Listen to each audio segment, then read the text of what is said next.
Hello everyone and welcome back to my channel. If you're new here for the first time, my name is Angela and I find my paradise through reading. I am here coming to you live from my attic. We've been working steadily on this and yeah, look, the subfloor is in. Let me see if you can see it. La subfloor, yes sir. So we are making some progress. Sorry for the shaking. It's coming along nicely. We're gonna start the walls any day now. But I just had some books that I wanted to share with you today. And books have been my comfort the last couple weeks. For those of you who don't know, I did lose my father a couple weeks ago, last month. And yeah, thank you for everyone who's like reached out and commented and shared their condolences. That was really, it was touching. It really was. It was obviously a difficult time for me. So I was off of my YouTube for a little while so that I could kind of settle and just grieve and relax and kind of just let my new normal take shape. But during that time, books were really my comfort and my escape. And so I'm just going to share with you a couple different stacks of books. Okay, I have the books that I read during the month of October. I have the books that I purchased, what do you call it? Not recreational, not consumer, retail therapy. I did some retail therapy and went to Barnes and Noble booksellers and bought some new books.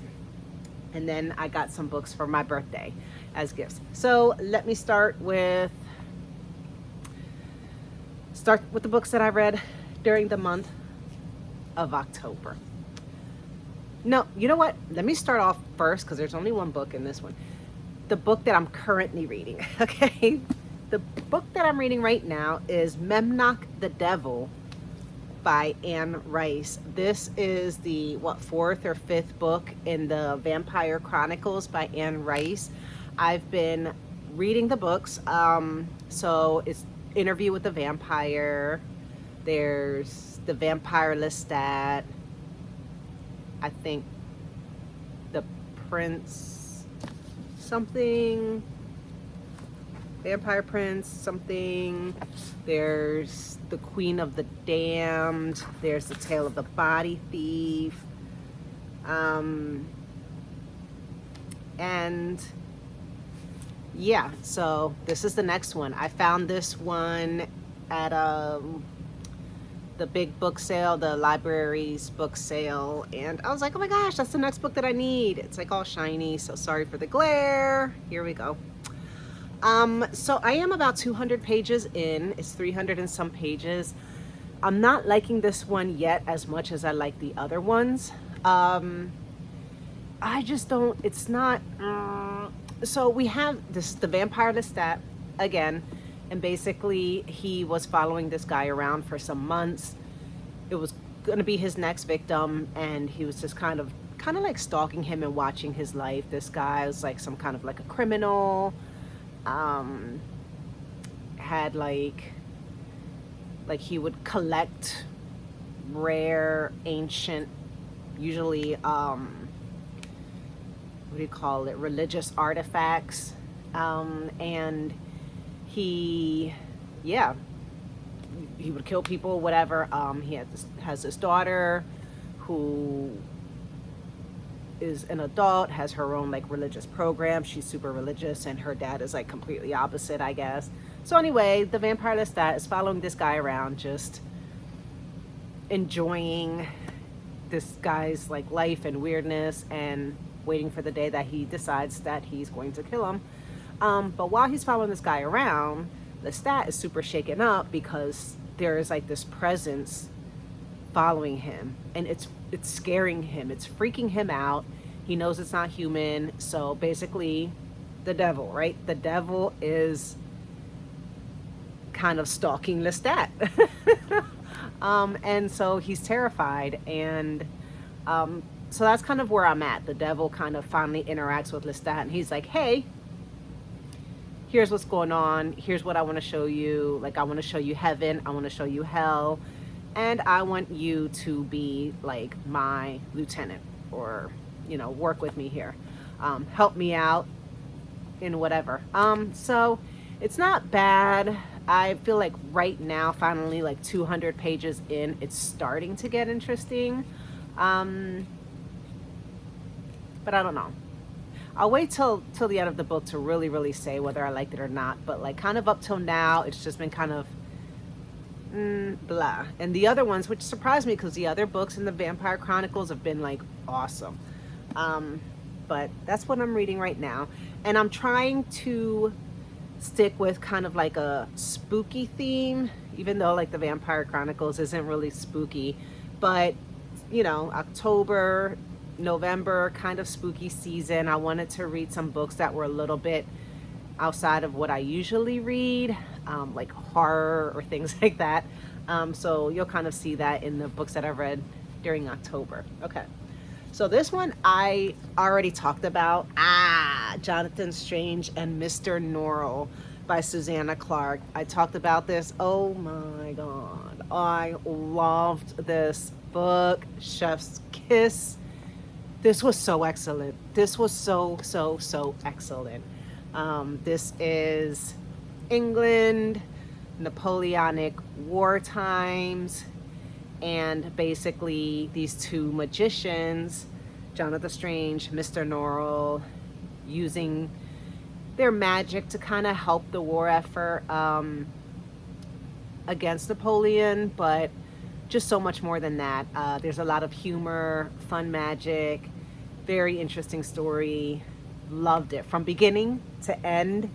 It reads like a classic. It's amazing. I cannot recommend this enough. I enjoyed this book so much. Okay. Then I read, finally, A Vampire Christmas Carol, Ebenezer Scrooge, Vampire Slayer. Okay, this was like such a cool treasure because I found this at the library book sale. Didn't know this book existed, and I read A Christmas Carol by Charles Dickens every year for Christmas. And so I'm like, Ebenezer Scrooge, Vampire Slayer. Oh my gosh, like, and this is just like kind of a spoof, you know, giving a vampire twist on the story. Here's what I have to say about this. Okay. I read the back and I was like, oh my gosh, this sounds awesome. And I'm going to read it for you again. Okay. For those who are new here. Cause I went over this book when I found it and I was going through my, book haul. But look, Ebenezer Scrooge has never been known for the greatness of his heart. A miser, a leech, a penny-pinching old coot. Say what you will about him, though, he's never actually sucked someone's blood. That dubious honor belongs to the vampires who surround him, preying on the weak and laying traps for the strong. They've dogged his footsteps since he was born, driving him from the love of his friends, family, and faithful fiancé. Now, on Christmas Eve, Scrooge's old friend Jacob Marley rises from the grave to warn him about the evil gathering around him. With 3 mysterious spirits to guide him, he rediscovers his lost love, Belle, toiling fearlessly as a seamstress by day and vampire hunter by night. He sees the secrets of his nephew Fred and his clerk Bob Cratchit, who risk their lives as Belle's loyal soldiers. And he learns of the plot mounting to attack all of them, starting with the innocent sacrifice of Bob's son, Tiny Tim. Scrooge has only one night to save himself and all that he once treasured, but if he can vanquish the vampires, he might finally earn back the love he cast away. Okay, that sounds like a lot of fun. Here's the thing. This book was nothing like that. Like, it says here that Belle was a seamstress. I don't remember that in this book at all. I don't remember the seamstress part at all. Basically, Belle had kind of like a bed and breakfast, and her part, she wasn't vampire slaying by night, okay, like this summary tells you. Her part in the crusade against vampires, or whatever you want to call it, was she had this bed and breakfast, and she would like secretly let vampire slayers, she would give them free lodging for the night if they were hurt. She would tend to their wounds, she would give them food, she would give them shelter, and kind of keep them safe if they were, running away or on the run. So she helped the that was her part in the Vampire Slayers Union.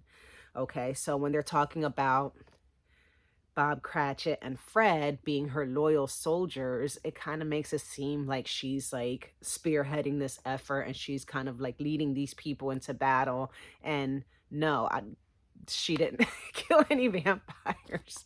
So that was very misleading. And then it says he learns of the plot mounting to attack all of them. I don't remember there being a vampiric plot to attack all of them, nor was there the innocent sacrifice of Bob's son Tiny Tim. That was no, there was no plot to sacrifice Tiny Tim. So yeah, it was very misleading. Although, I mean, the book was good. And I kind of did feel, though, that it was more Christmassy than Halloweeny. I guess I saved this for October because I wanted this. I thought it was going to have more of a Halloween vibe. But it still was very, very kind of Christmassy and about the spirit and love and, charity and all of that stuff. So that was still in here. So I did enjoy it. I'm glad I read it. Will I read it again? Probably not, but I thought it was really interesting. And I did not know that this author, Sarah Gray, has another book. I don't know how many she has, but she does have some like spoofs here. In the inside cover is Wuthering Bites. So I guess her spoof on Wuthering Heights. And it says, it's hard to read, Heathcliff's love could save her. His thirst could kill her. So I guess a vampire twist on Wuthering Heights. So that's that book. The next book that I read was Dark Harvest by Norman Partridge. Okay, I got this last year, I think at Barnes & Noble. Sorry for the glare, these shiny books. And then so you see like the pumpkin-headed guy here. Whew. This was disturbing. Definitely outside of my comfort zone. So disturbing and spooky and gory. Okay. So Halloween 1963, they call him the October Boy, or Old Hacksaw Face, or Sawtooth Jack. Whatever the name, everybody in this small Midwestern town knows who he is and how he rises from the cornfields every Halloween, a bloody butcher knife in his hand, and makes his way toward town where gangs of teenage boys eagerly await their chance to confront the legendary nightmare. Both the hunter and the hunted, the October Boy is the prize in an annual rite of life and death. Pete McCormick knows that killing the October Boy is his one chance to escape a dead-end future in this one-horse town. He's willing to risk everything, including his life, to be a winner for once. Before Halloween is over, Pete will look into the sawtooth face of horror and discover the terrifying true secret of the October Boy. Okay, so like this says this is like a small town. Basically, nobody leaves. Honestly, nobody's allowed to leave. And 5 days before Halloween, all of the teenage boys, like 16 up through, I think, 19, are locked in their rooms by their parents for 5 days. No food, just water to drink. Halloween night comes. They let the boys out of the rooms. They give them some kind of weapon. You know, it could be axe, machete, a knife, baseball bat.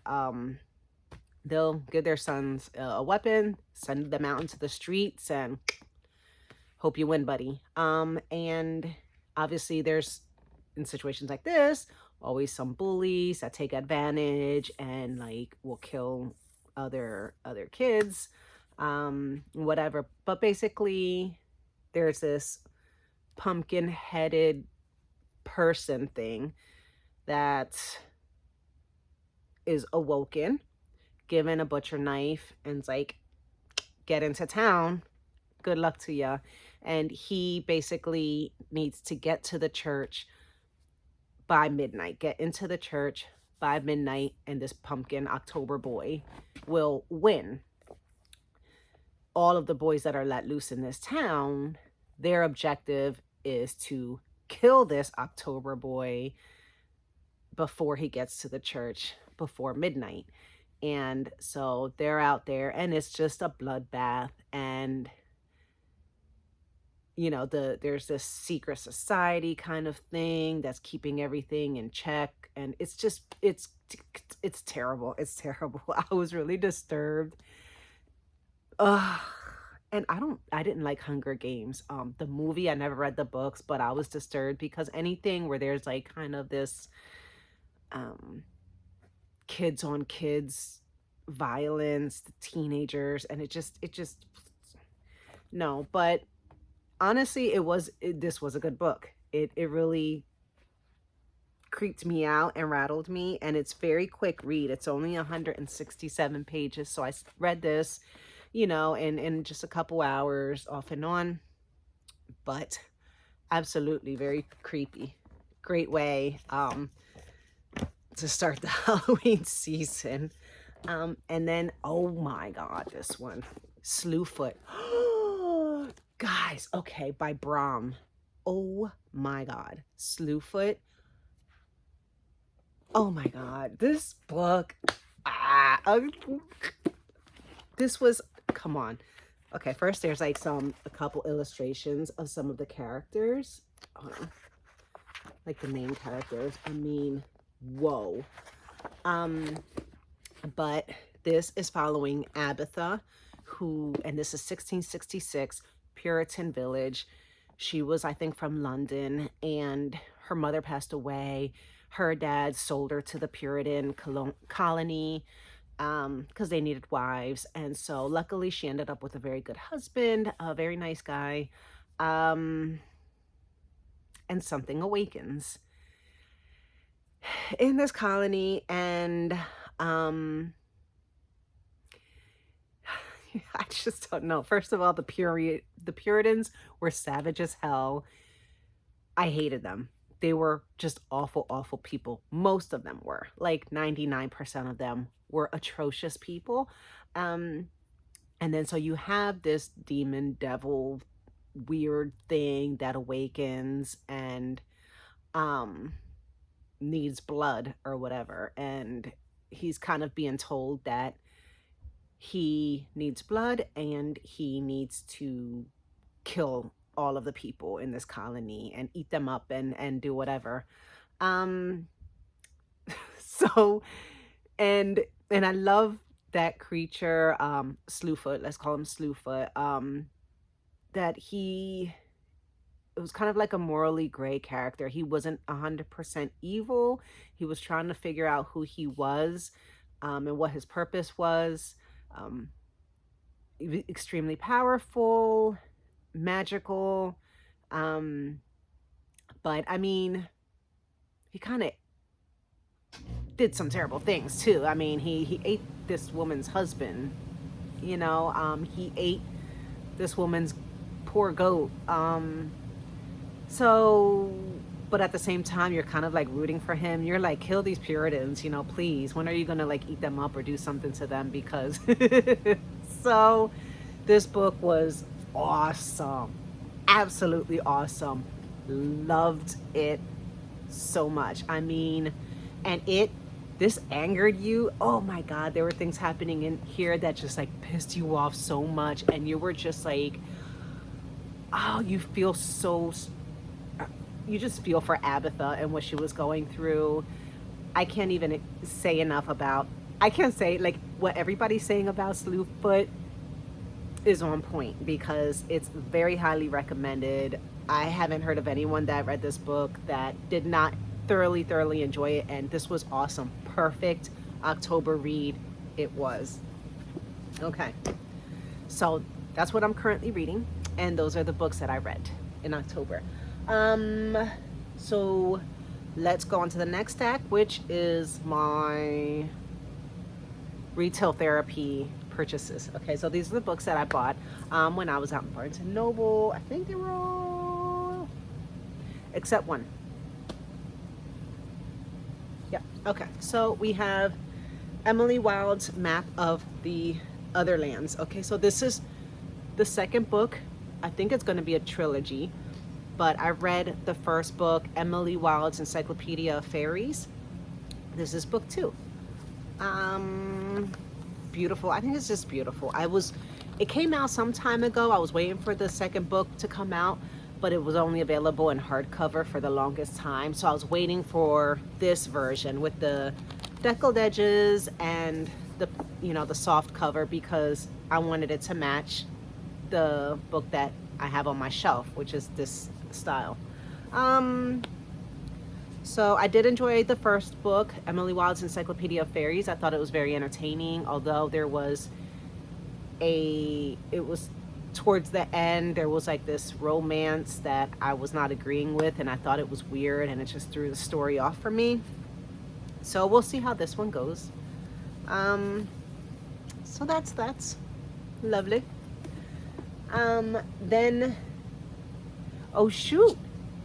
Okay, no, I read this in October as well. I forgot about this one. So I got this book and I read it. So this is book haul and book that I read. Somewhere Beyond the Sea, T.J. Klune. Somewhere Beyond the Sea. Okay, so this is book 2. The first book was The House in the Cerulean Sea, which I loved so much. And then there was this one. This came out, and I think I did talk about this because like this is bigger than the version that I have. Because yeah, I was like kind of disappointed in that. So I'm gonna keep my eye out for the regular size one. I did read it and I did enjoy it. Not as much as the first one, but I was very happy to have those characters back in my life. There was a lot of humor. There was a lot of heartbreak and heartache and frustration. So if you don't know about this world, there is Arthur Parnassus. He is a phoenix, but you know he's a man most of the time. He can change into a phoenix, but and he has this little island, and on that island he takes care of, he's got kind of like an orphanage of magical youth. So there's Lucy, they call him Lucy, it's Lucifer. And there's God, I can't even like think of all the names, but I think there's 6 of them. And so there's like a green blob, there's a wyvern, there is a guy who can change into a puppy dog, there is a gnome. I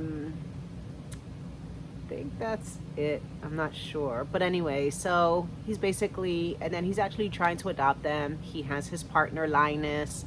And so they're raising these kids together on this island and kind of fighting against this government entity who wants to restrict magical beings, magical youth, and not give them the same rights as everybody else, and just kind of treating them differently and kind of persecuting them in a way.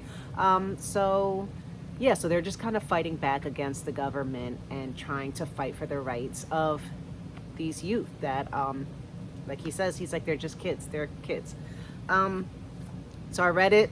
I liked it. I think it's going to be a trilogy. I hope it is, because I will read the 3rd book, because I just, all these kids, it touches my heart. And especially like, I want to be a foster parent. That's one of my goals in life. And yeah, and then just knowing Yeah, I can't even put into words, but this is just, I love it. I love this book. I love TJ Klune. He's just amazing. I've loved all of his books, and I'm so glad that I, I don't want to say I discovered him, but because I didn't discover TJ Klune, obviously, but yeah, I'm so glad that I started reading his books, and he's now like one of my favorite authors. Kind of very comforting, kind of guy to read. Okay, so book haul. Okay, the other one. What? Yes, sir. Lord of the Rings Omnibus. This is like the full book version. Okay, it was originally, it is one book. A lot of it, you know, you see it broken down into a trilogy, into 3 books, which is how I read it. I purchased the 3 separate books. So this is it, and I've been wanting them in one volume so that I can have all of my annotations and my notes and all of my thoughts on one book. So this is beautiful. This is very like velvety, suede-y. I don't know. It's a gorgeous, gorgeous book. Let's see. I don't know. There's just like not much else to it. It's very. I love the way it feels. It's floppy. And so I am just so pleased, and I'm going to be transferring my notes and my tabs onto this version. It's gorgeous. I love it so much. Love it.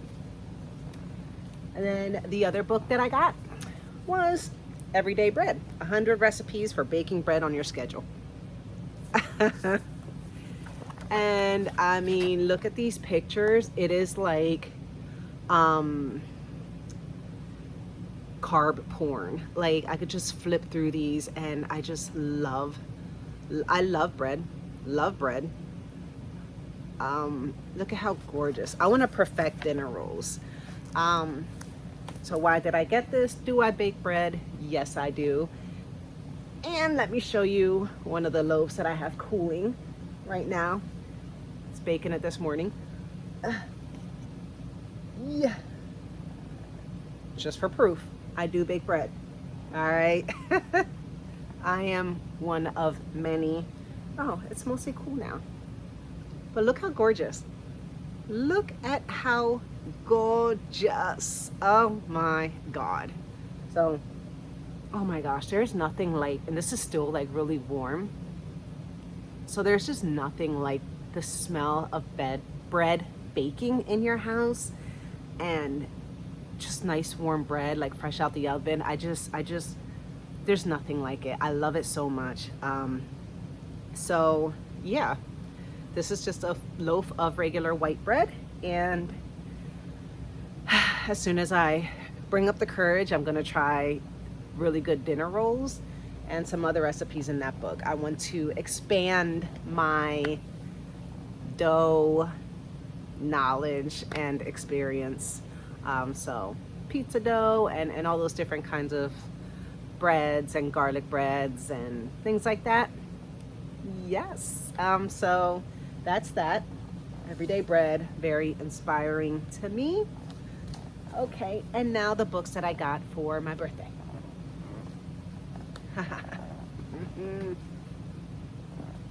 I love when people give me books for my birthday. Okay, so here we have. This is, I think, yep. Okay, this is a poetry book, Save Me an Orange by Haley Grace. I'm not sure. I'll just randomly go to one. I don't know what this is about. What more did you want from me? I gave you my heart, my soul, my body. I let you build a home inside of me. But you still went to the store and bought a lighter just to set me on fire. Did you want to watch me burn? You held me underwater, and every time I was beginning to drown, you'd briefly let me up for air. And then you would suffocate me all over again. The cycle that doesn't end. That's depressing. Save me an orange. I thought this was going to be about oranges. That when she looks at me, she sees all the things she could have been. And I don't know what's scarier. To know that the woman in which I built a home inside of sees me as a villain, or that when I look at her, I realize she is all I might be. Depressing. I mean, the cover looks a lot happier than what's inside. So I don't know what to think about this one, but this is a book of poetry. I got John Steinbeck's book, East of Eden, Penguin Classic. Okay, this is on my TBR, East of Eden. I've heard a lot about this. I've only read one of John Steinbeck's books, and I absolutely loved it, so I definitely want to read more. John Steinbeck. I'm not even going to read what it's about. I want to be surprised because I have no idea what East of Eden is about. Okay, then we have The Invisible Life of Addie LaRue by V.E. Schwab. I know this has been making the rounds on BookTube and Book Talk. I don't know what it's about, but ooh, Neil Gaiman said something about this book. I love Neil Gaiman. What's he say? For someone damned to be forgettable, Addie LaRue is a most delightfully unforgettable character, and her story is the most joyous evocation of unlikely immortality. Say less, Mr. Gaiman, because now I want to read this ASAP. Oh, and I didn't show you like these books. I got stickers with these books. I work to support my reading addiction. TBR. TBR. Little kitty with the book. Ooh, this is nice. So these were in the wrappings, and I have some stickers in this one too. Let's see what they look like. I love it. Love it. Take me to the bookshop. How cute. I just love it. I'm so blessed. And then I have Carve the Mark by Veronica Roth. Look at this cover. How beautiful is this cover? Okie dokie. Love it. Okay, so that is Carve the Mark. I'm not going to read what it's about. Okay, I'm going to read the back. It's not the summary, though, because I kind of like to be surprised. Okay, so you assume I'm brutal because that's what you've heard, I said. Well, what about what I've heard about you? Are you thin-skinned, a coward, a fool? You're a Noavek, he said stubbornly, folding his arms. Brutality is in your blood. I didn't choose the blood that runs in my veins, I replied, any more than you chose your fate. You and I, we've become what we were made to become. I don't know what that's about, but that is a book. Let's see if there's anything. No. Oh, taking off the dust jacket. Can you see this? It's like, oh, hold on. There. Wow. What? Very cool. Like, it's embossed in here.